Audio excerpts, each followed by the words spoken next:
So there's been a lot of news for Metro and other transit systems around the DMV recently. There's some small news from some old stock being brought back for a final trip, to the big story later about automatic train operation returning. Our first story, WMATA has proposed that Metro may start opening early on weekends starting next summer. Right now on weekends, Metro opens at 7, the new proposal will have it opening at 6. This is going to help a lot for people who work early on weekends, which was me about a year ago, and I ended up not being able to take Metro to work on weekends. This December, Metro is going to have some pretty drastic system closures around Christmas. These closures do seem to be a yearly tradition. Metro seems to pick this time of year on purpose because it's when the system gets the least traffic. But what we'll be seeing are pretty drastic cuts, at least for about a week. All of these closures are going to be taking place on the blue, orange, and silver lines through downtown. Through the 20th to the 26th, we'll be seeing Farragut West, McPherson Square, and the blue, orange, silver platform of Metro Center closed, as well as blue line service starting at Foggy Bottom instead of at Largo. On the 27th to the 30th, this closure will extend to Federal Triangle, Smithsonian, and L'Enfant Plaza's blue, orange, and silver platform. Orange line service will be cut back to Clarendon. Shuttle buses will be provided throughout the service closure area. Exact details have not been announced yet, but to be perfectly honest, these stations are close enough it might just be faster to walk. Metro has emphasized they understand how disruptive these closures are going to be, and once again said they chose these dates because they are going to be the lowest traffic days regardless. WMATA is looking into solutions for bus fare evasion. As it turns out, from a recent study, 70% of people on Metrobus do not pay their fare. Which, yeah, that tracks in my experience. To be fair, it's not always the rider's fault. There's a lot of cases where the reader does not work, or the driver has closed it to get back on track, as it can take a second for people to tap on. Or there's just general lack of fare enforcement in general. I mean, there's no physical barriers in the way. You don't have to jump a turnstile to get onto a bus. Metro's looking for a solution, but it's proved ineffective. I haven't really heard anything concrete yet, but how do you prevent that? You can't put a turnstile on a train, and if you have drivers start actually checking tickets, you're going to have drivers getting assaulted. It's happened before.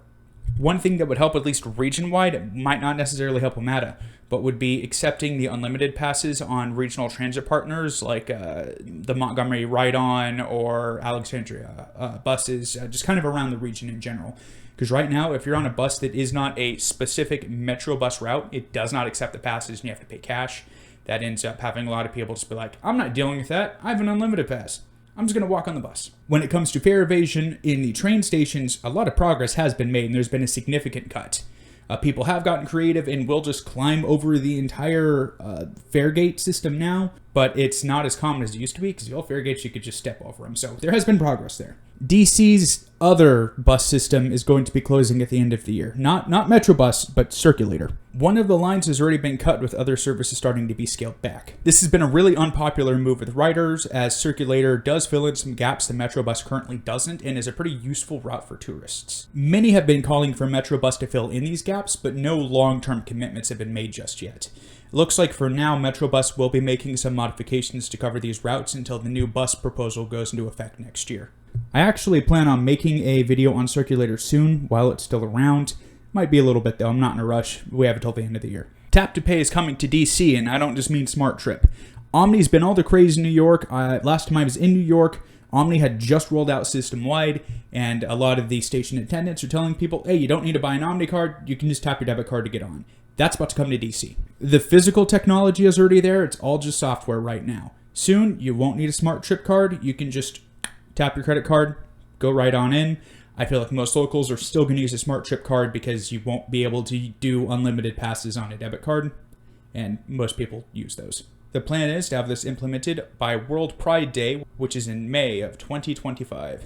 And now for the big story, the return of automatic train operation. A lot of people don't realize Metro actually ran automatic trains whenever the system opened in 1976. However, after a deadly crash at Fort Totten in 2009, the trains were made fully manual. Now, to what extent the automatic train operation played in the role of the crash has been widely debated and is a bit of a controversial topic, but the system has had very dramatic changes to its signaling and computer systems since, and WMATA is confident that there's not going to be a disaster like that again. Automatic train doors have actually already been in effect system-wide for a few months, and the plan is to start automatic train operations sometime in December on the Red Line. I intend to be there on the first train. I'll see if I can make it happen. This plan overall should allow for faster and more consistent operation of trains, as there's going to be less driver delay. There's going to be less of the train pulling into the station, not making it all the way up, and then the operator has to correct it and pull up a little bit further, and it ends up causing little delays of a few seconds, but it adds up over time. And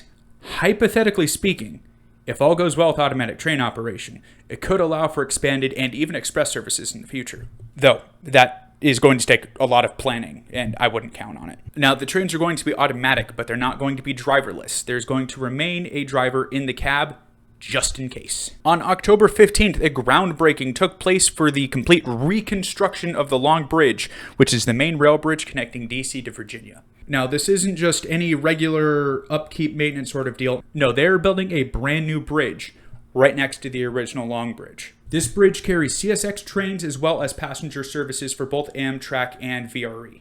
And this bridge has been at capacity and is in very poor condition and has been for a long time. VRE in particular has been very vocal about this bridge limiting their capacity, and it's been preventing them from doing a lot of off-peak direction trains or weekend services. The new project is going to include a quad-tracked bridge as opposed to the current dual-tracked bridge, as well as a second bridge next to it meant for pedestrian traffic. So hopefully pedestrians soon won't have to cross the 14th Street Bridge. On October 19th, the 2000 series trains came out of storage for one final ride. I was there. I made a video about it, so I'm not going to go into too much detail about it. Link is over there. That's all the news I have for you right now. I'm not sure what I'm going to do with the transit news thing. This is mostly just me kind of experimenting at the moment. I know in the past I've done kind of national coverage. There was just a lot of DC news this month, but I will continue to cover at least DC transit news in the near future. So make sure to subscribe to see more. I make other content like this all the time, and have a great day.